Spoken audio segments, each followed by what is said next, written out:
Welcome to burning politics. నిత్యం ఖద్దర్ నేతల dialogue వార్తో రణరంగాన్ని తలపించే తెలుగు నేల రాజకీయం రసఖందాయంగా మారింది. సై అంటే సై అనే రేంజ్ లో సాగుతున్న పొలిటికల్ దంగల్పై ఓ లుక్ వేద్దాం.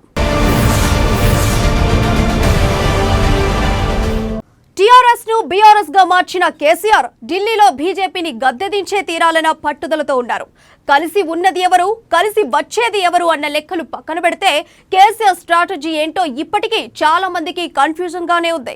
జాతీయ స్థాయిలో బీజేపీ వ్యతిరేక పార్టీల మద్దతు కూడగట్టి ఢిల్లీపై దండయాత్ర చేసి కమలం పార్టీని దెబ్బతీయాలన్నది కేసీఆర్ వ్యూహం. ఇప్పుడు ఈ వ్యూహం ఎంతవరకు అమలవుతోంది, ముందడుగు పడుతుందా అన్నది వేచి చూడాలి.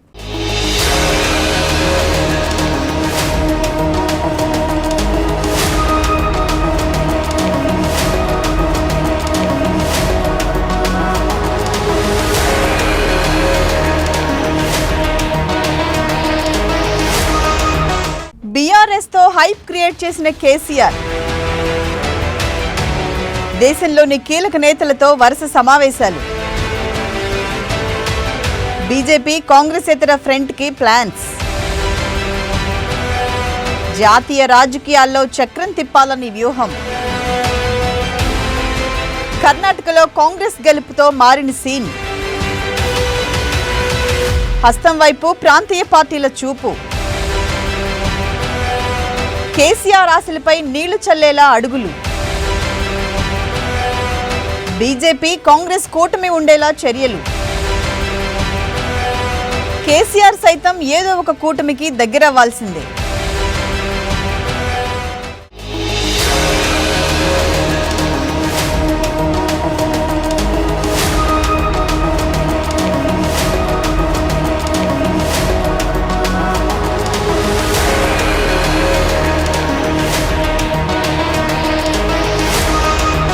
కేసీఆర్ తన రాజకీయ లక్ష్యాలకు అనుగుణంగా టీఆర్ఎస్ పార్టీని బీఆర్ఎస్ అనే జాతీయ పార్టీగా మార్చేశారు.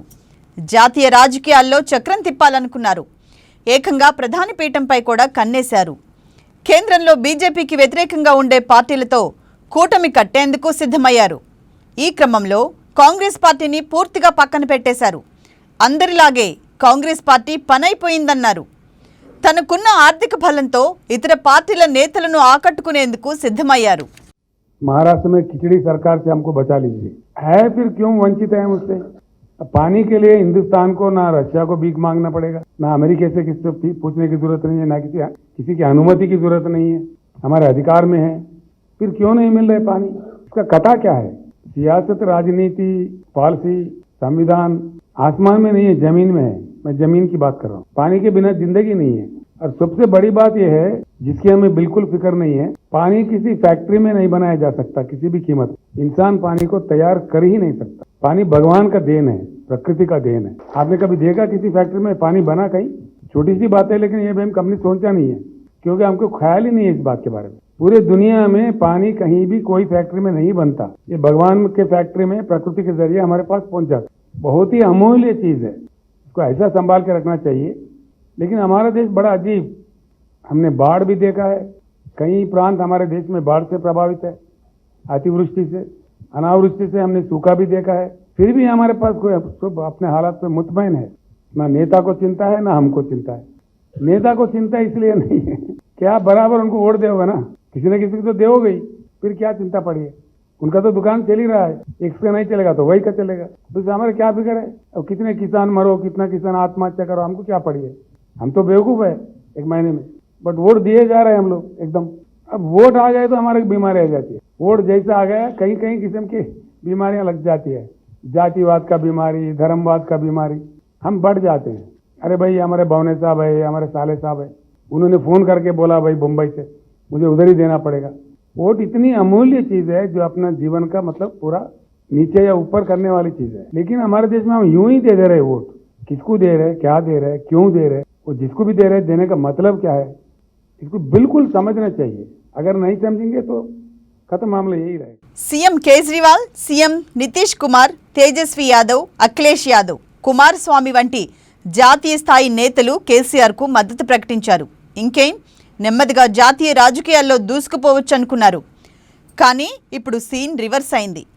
కేసీఆర్ను బీఆర్ఎస్ను పట్టించుకునేవాడే లేరని బహిరంగంగానే వినిపిస్తున్న మాట. నిన్న మొన్నటి వరకు కేసీఆర్ పక్కన నిలబడ్డ నేతలెవరూ ఇప్పుడు ఆయనను పరిగణలోకి తీసుకునే అవకాశం కూడా లేదు. కర్ణాటకలో కాంగ్రెస్ గెలుపుతో పార్టీలన్నీ కాంగ్రెస్ వైపే చూస్తున్నాయి. ఆ పార్టీకి దూరమైన మిత్రపక్షాలు ఇప్పుడు దగ్గరయ్యేందుకు ప్రయత్నిస్తున్నాయి.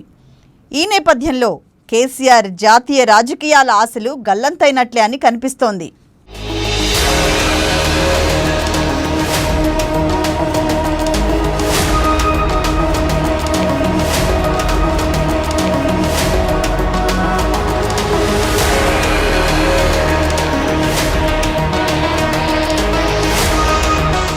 ఎలా మొదలైందో గానీ జాతీయ రాజకీయాలపై కేసీఆర్ దృష్టి పెట్టారు. బీజేపీ, కాంగ్రెస్ ఇతర పార్టీలతో కూటమి కట్టాలనుకున్నారు. ఈ కూటమి ద్వారా జాతీయ రాజకీయాల్లో చక్రం తిప్పాలనుకున్నారు. అనేక పార్టీలు బీజేపీకి వ్యతిరేకంగా ఉన్నాయి. మరోవైపు కాంగ్రెస్ పార్టీ వరుస ఓటముల ద్వారా బలహీనపడుతూ వచ్చింది. కాంగ్రెస్ మిత్రపక్షాలు ఆ పార్టీకి దూరం అవుతూ వచ్చాయి. జాతీయ రాజకీయాల్లో బీజేపీకి సరైన ప్రత్యామ్నాయం లేదని, అటు కాంగ్రెస్ బలహీనంగా మారిందనే ఉద్దేశంతో ఆ స్థానాన్ని తానే భర్తీ చేయాలనుకున్నారు కేసీఆర్. ఇందుకోసం టీఆర్ఎస్ను రద్దు చేసి బీఆర్ఎస్గా మార్చారు. పలు రాష్ట్రాలకు తెలంగాణ ఖజానాకు చెందిన సొమ్మును అప్పనంగా పంచిపెట్టి తన రాజకీయాలకు వాడుకున్నారని ప్రతిపక్షాలు విమర్శలు చేశాయి. రైతుల గురించి, కేంద్రం అప్పుల గురించి, జల వనరుల గురించి ఏవేవో మాట్లాడారు. దేశంలోని అన్ని సమస్యలకు పరిష్కారం చూపగల సత్తా తనకే ఉందన్నట్లు ప్రచారం చేసుకున్నారు. एक बात मैं आपसे कहता हूँ, हमारा भारत देश बुद्धिजीवियों का देश है, बुद्धिमानों का देश है. ये बुद्धुओं का देश नहीं है. ढंग से अगर कहा जाए, ढंग से अगर अपनी बात पहुंचाई जाए, भारत सही जवाब देता है. भारत, इंडिया रिएक्ट्स, भारत प्रतिक्रिया बताता है. एक ऐसे देश है, ऐसे कई चीज हमने होते हुए देखा है. जयप्रकाश नारायण, लोकनायक जयप्रकाश नारायण इमरजेंसी के खिलाफ जब लड़ रहे थे, एक आवाज जो दिए थे, उस समय के सरकार ने सारे नेताओं को गिरफ्तार किया था, जेलों में रखा था.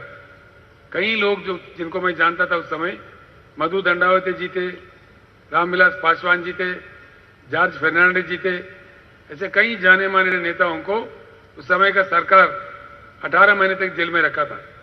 उन्होंने अपने फार्म जेल से ही भरे थे और 45 दिन के अंदर ऐसी क्रांति आया, पूरे उस समय के सरकार को उखाड़ के बंगाल के काड़े में फेंक दिए और जनता सरकार बन गया. మెల్లగా కొన్ని పార్టీలకు దగ్గరయ్యారు. Aam Aadmi, JDU, SP, JDS వంటి పార్టీలు కేసీఆర్కు మద్దతిచ్చాయి. ఇతర పార్టీలను సంప్రదించారు. తనకున్న ఆర్థిక బలాన్ని వాడుకున్నారు. ఇక జాతీయ రాజకీయాల ప్రతిపక్ష కూటమి కట్టగల సత్తా తనకే ఉందని నమ్మారు. తన ఆధ్వర్యంలోనే పార్టీలు పనిచేస్తాయని భ్రమపడ్డారు. ఇదే దశలో కర్ణాటక అసెంబ్లీ ఎన్నికల్లో కాంగ్రెస్ ఘన విజయం సాధించడం కేసీఆర్ ఆశలపై నీళ్లు జల్లింది. మోదీ, అమిత్ షా వంటి నేతలు ఎంతగా ప్రచారం చేసినా అక్కడ కాంగ్రెస్ గెలవటంతో ఆ పార్టీకి మళ్లీ పునర్వైభవం వచ్చింది. మొన్నటి వరకు ఆ పార్టీకి దూరంగా ఉన్న మిత్రపక్షాలు ఇప్పుడు కాంగ్రెస్కు మద్దతిచ్చేందుకు సిద్ధంగా ఉన్నాయి.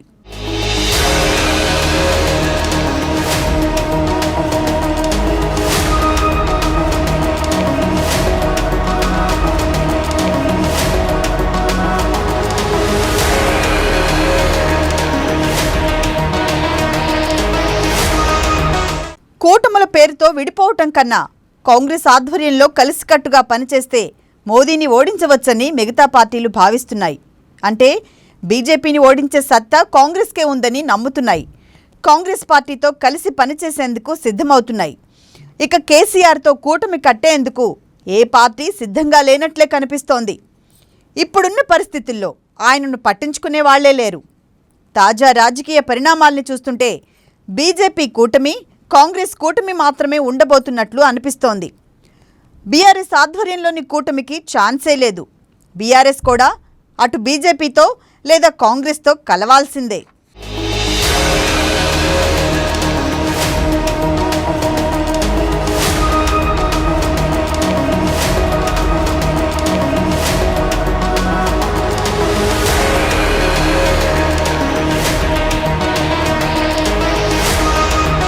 ఇప్పటి పరిస్థితులు చూస్తుంటే తెలంగాణలోనే బీఆర్ఎస్ అధికారంలోకి వస్తుందా అంటే చెప్పలేని పరిస్థితి. కాంగ్రెస్ పుంజుకుంటోంది. కర్ణాటక ఫలితాలు ఆ పార్టీకి మంచి బూస్టప్ ఇచ్చాయి. బీజేపీ కూడా గట్టిగానే ప్రయత్నిస్తోంది. అటు ప్రజల్లో బీఆర్ఎస్పై తీవ్ర వ్యతిరేకత ఉంది. ఈ నేపథ్యంలో తెలంగాణలో అధికారం కోసమే బీఆర్ఎస్ తీవ్రంగా శ్రమించాల్సిన పరిస్థితి. అయితే బీజేపీ కాంగ్రెస్ మధ్య ఓట్లు చీలిపోయి తమకే గెలుపు దక్కుతుందని ఆ పార్టీ భావిస్తోంది. అంతే తప్ప సొంత పార్టీ విషయంలో బీఆర్ఎస్ నేతలకే గెలుపుపై నమ్మకం లేని పరిస్థితి. అలాంటిది జాతీయ రాజకీయాలంటే బీఆర్ఎస్కు అత్యాశే అవుతుందని విశ్లేషకుల వాదన.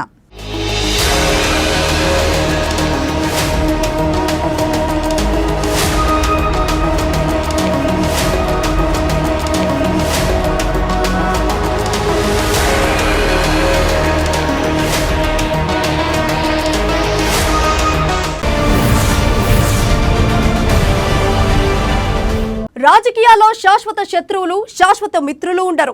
ఇప్పుడు తెలంగాణలో అదే నిజం కాబోతుందా?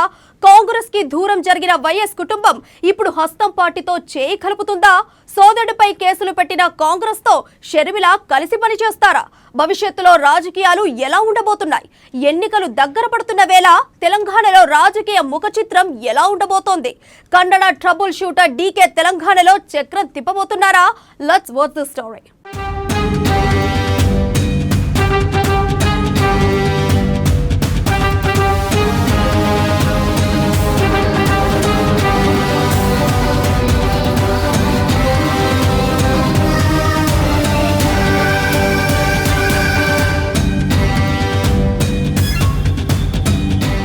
తెలంగాణపై ఆడబిడ్డల ఫోకస్.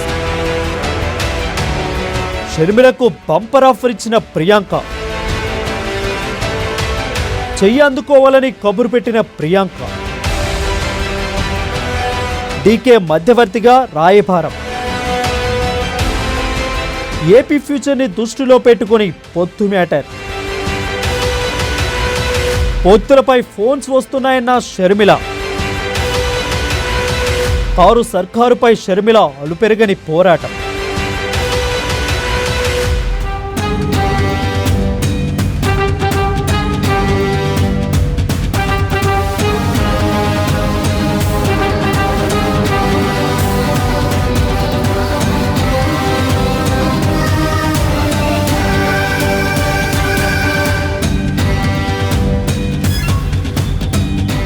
చుక్కాని లేని నావల తిరుగుతుంది తెలంగాణ కోడలు షర్మిల.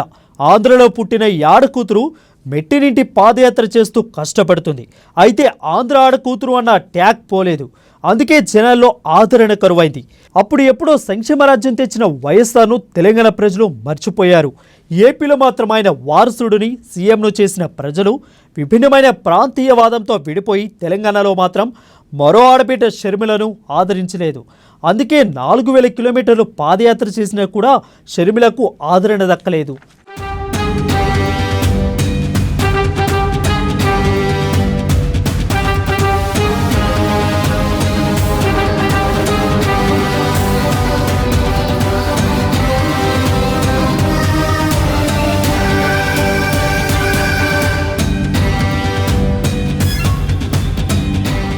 ప్రజల్లో ఎలాగూ ఆదరణ లేదు. ఇటీవల కాంగ్రెస్, బీజేపీ, సిపిఎం నేతలు కలిసి కేసీఆర్పై పోరాడుదామని అన్నా ఆమెను ఎవరూ నమ్మలేదు, దగ్గరకు రానివ్వలేదు.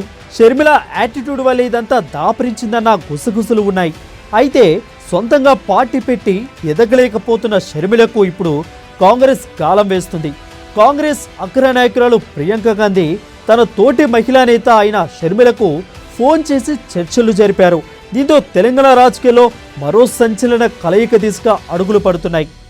విలీనమే చేయాలనుకుంటే నేను పార్టీ ఎందుకు పెట్టాలి? విలీనమే చేయాలనుకుంటే ఒక మహిళను ఏ అండా లేదు, కిందపడి మిందపడి 2 ఏళ్లుగా పార్టీని నడిపి 3800 కిలోమీటర్లు పాదయాత్ర చేసి విలీనము చేసే ఆలోచనే ఉంటే ఇవన్నీ చేయాల్సిన అవసరం ఏముంది? అసలు నేను ఏ పార్టీకైనా పోయి నేను మీ పార్టీలో చేరతాను అంటే ఎవరైనా వద్దనేటోళ్ళు ఉన్నారా? విలీనం చేయాలనే నేను అనుకుంటే అసలు ఎప్పుడో చేరిపోయేదాన్ని కదా పార్టీలో. ఈరోజు YSR Telangana party is a force. Sharmila అంటే తెలియని వాళ్ళు తెలంగాణలో ఈరోజు లేరు. ఢిల్లీ సంస్థ ఒకటి సర్వే చేస్తే 43 కాన్స్టిట్యుయెన్సీలలో YSR Sharmila is a force అని తేలింది. ఇది నా సర్వే కాదు, నా నంబర్లు కాదు, ఇది నాకు సంబంధం లేకుండా జరిగింది. మరి అలాంటప్పుడు నేను ఒక 10కో 20కో 30కో పొత్తు పెట్టుకొని నన్ను నేను తగ్గించుకోవాల్సిన అవసరం నాకుందా? తెలంగాణ రాష్ట్రంలో పాగవేయడం ద్వారా రాబోయే లోక్సభ ఎన్నికలో కాంగ్రెస్ను బలమైన శక్తిగా మార్చాలని, కేంద్రంలో అధికారంలోకి రావాలని కాంగ్రెస్ వ్యూహాలు పన్నుతుంది. దీనిలో భాగంగానే వివిధ రాష్ట్రాల్లో జరగబోయే ఎన్నికల్లో స్థానికంగా కొన్ని సామాజిక వర్గాల్లో ప్రభావం చూపించగలిగిన పార్టీలతో పొత్తులు పెట్టుకుని ముందుకు వెళ్లాలని కాంగ్రెస్ నిర్ణయించింది. దీనిలో భాగంగానే తెలంగాణలో వైఎస్ షర్మిల స్థాపించిన వైఎస్ఆర్ తెలంగాణ పార్టీతోనూ పొట్టు పెట్టుకునే దిశగా కాంగ్రెస్ హైకమాండ్ సిద్ధమవుతున్నట్లు తెలుస్తుంది.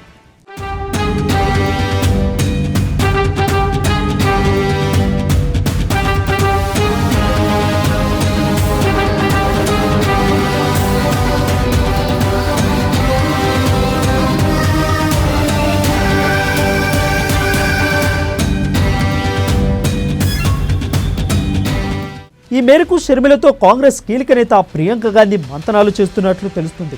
దీనికి కర్ణాటక డిప్యూటీ సీఎం డీకే శివకుమార్ కీలక పాత్ర పోషించారు. ఇప్పటికే కాంగ్రెస్ నుంచి తనకు ఫోన్ కాల్స్ వస్తున్నాయని, అయితే వాటిని తాను సమాధానం చెప్పడం లేదని షర్మిల చెప్పారు. ఇప్పుడు స్వయంగా ప్రియాంక గాంధీ షర్మిలతో ఫోన్లో సంప్రదింపులు చేయడం, దీనికి డీకే శివకుమార్ మధ్యవర్తిత్వం వహించడంతో పొత్తు పెట్టుకునే దిశగానే ఈ రెండు పార్టీల మధ్య వ్యవహారం నడుస్తుందనే అనుమానాలు కలుగుతున్నాయి. లీడర్లను నిలుపుకోలేకపోతుంది అంటే అది లీడర్షిప్ వైఫల్యం కాదా? కాంగ్రెస్ పార్టీ ఒకప్పుడు ఎంత వైభవంగా ఉండేది. రాజశేఖర రెడ్డి గారు ఉన్నప్పుడు ఇదే రీజనల్ కాంగ్రెస్ పార్టీ రీజనల్గానే కాకుండా కేంద్రంలో కూడా 2 సార్లు ఆ పార్టీని అధికారంలోకి తెచ్చిన party YS Congress party Rajasekhara Reddy గారి నాయకత్వంలో. కానీ ఇప్పుడు లీడర్షిప్ లోపించి కనీసం ఉన్న లీడర్ను కూడా నిలుపుకోలేని పరిస్థితికి వచ్చింది Congress party. Congress minus YSR is equal to 0 అన్నట్టు తయారైంది ఇప్పుడు కాంగ్రెస్ పార్టీ. కనీసం నిలబడిన వాళ్ళని ఎంతమంది నిలబడ్డారు? సరే, గెలిచింది 19 మంది అయినా ఆ 19 మంది అయినా నిలుపుకోగలుగుంటే కాంగ్రెస్ లీడర్షిప్ మీద ప్రజలకు ఒక నమ్మకం ఉండేది. ఆ లీడర్షిప్ లేకనే పక్క పార్టీ నుంచి లీడర్లను తెచ్చుకొని లీడర్లను చేసుకుంటుంది కాంగ్రెస్ పార్టీ. మరి కాంగ్రెస్ పార్టీ సమాధానం చెప్పాల్సింది, సరే మీరు ఎంతోమంది గెలుచుకుంటారు, గెలుచుకున్న వాళ్ళని మీరు ఎలా రిటైన్ చేస్తారు? మీకు ఆ లీడర్షిప్ ఉందా? ఇది కాంగ్రెస్ పార్టీ నాకే కాదు తెలంగాణ ప్రజలకు సమాధానం చెప్పాల్సిన $1 మిలియన్ క్వశ్చన్. వైఎస్ మరణం అనంతరం జరిగిన పరిణామాలతో కాంగ్రెస్కు దూరమైంది వైఎస్ కుటుంబం. తన సోదరుడిపై కేసులు పెట్టించిన పార్టీతో అప్పుడు పాదయాత్ర ద్వారా ఫైట్ చేశారు షర్మిల. కాంగ్రెస్పై దుమ్మెత్తిపోశారు. అవన్నీ మర్చిపోయి వెనుకటికి చెప్పినట్లు రాజకీయాలు శాశ్వత శత్రువులు శాశ్వత మిత్రులు ఉండరనే సామెత మేరకు సోదరుడిపై కేసులు పెట్టించిన పార్టీతో సోదరుడి స్నేహం హస్తమందిస్తారా? త్వరలో 2 పార్టీలు కలిసి పోరాటాలకు ప్రణాళికలు రచిస్తారా? ఏది ఏమైనా రానున్న రోజుల్లో 2 పార్టీల మధ్య అలయన్స్ ఎలాంటి పరిస్థితులకు దారి తీస్తుంది అనే దానికోసం అందరూ వెయిట్ చేస్తున్నారు.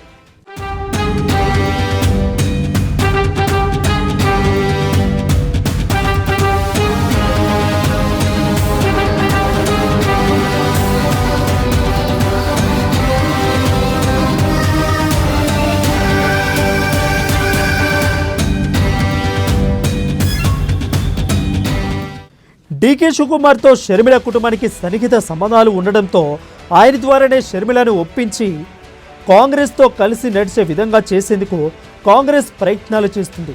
రెడ్డి సామాజిక వర్గాన్ని ఆకర్షించేందుకు ఏపీ తెలంగాణలో ఆ వర్గం ప్రజల్లో కాంగ్రెస్పై ఆదరణ పెరుగుతుందనే అంచనాలతో షర్మిలతో ప్రియాంక మంతనాలు చేస్తున్నారట.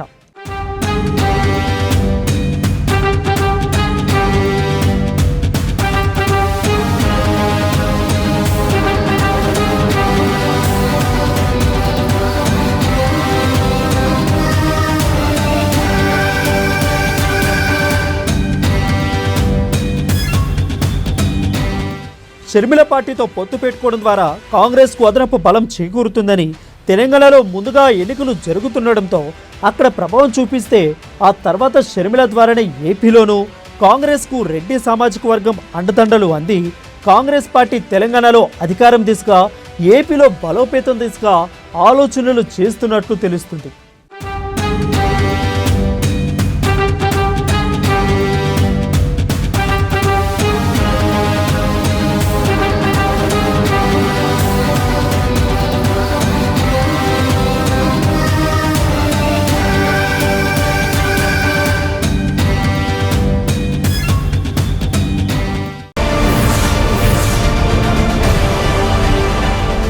ఇది ఈ రోజు బర్నింగ్ పాలిటిక్స్. మరిన్ని రాజకీయ విషయాలు రేపటి బర్నింగ్ పాలిటిక్స్ లో చూద్దాం.